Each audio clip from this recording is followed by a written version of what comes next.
เป็นเมื่อวันสิบแห่งสิบหาคำเดือนปีเนาะ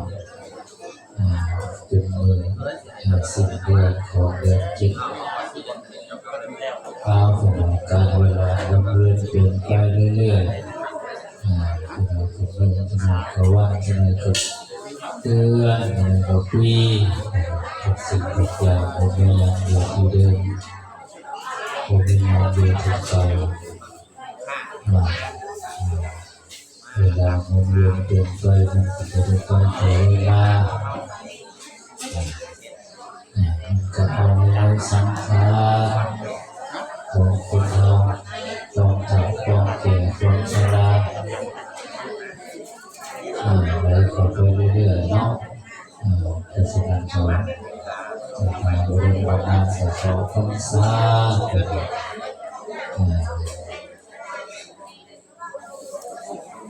เป็นสิ่งทุกอย่างมันการเปลี่ยนแปลงตลอดเวลาตลอดวันตลอดวัน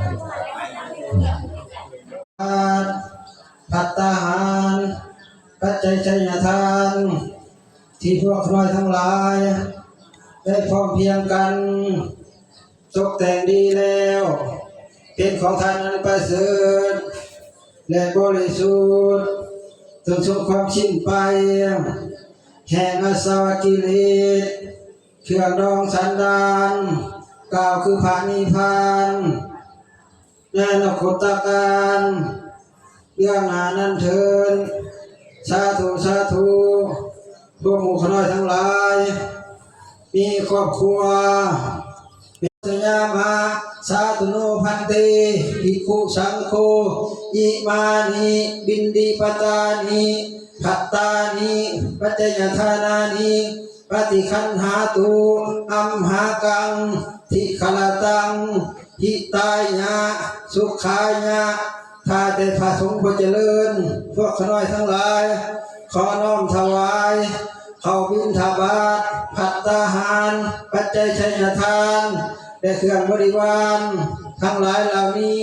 ให้แก่พระภิกษุสงฆ์ขอพระสงฆ์จงรับเพื่อให้เป็นประโยชน์และความสุขแก่ญาติทั้งหลายท่านผู้มีพระคุณพร้อมสรรพสัตว์ทั้งหลายพร้อมพวกหมู่น้อยทั้งหลายตลอดกาลนานเถิดสาธุสาธุปาริสุทโธอะนะโมทามิสาธุ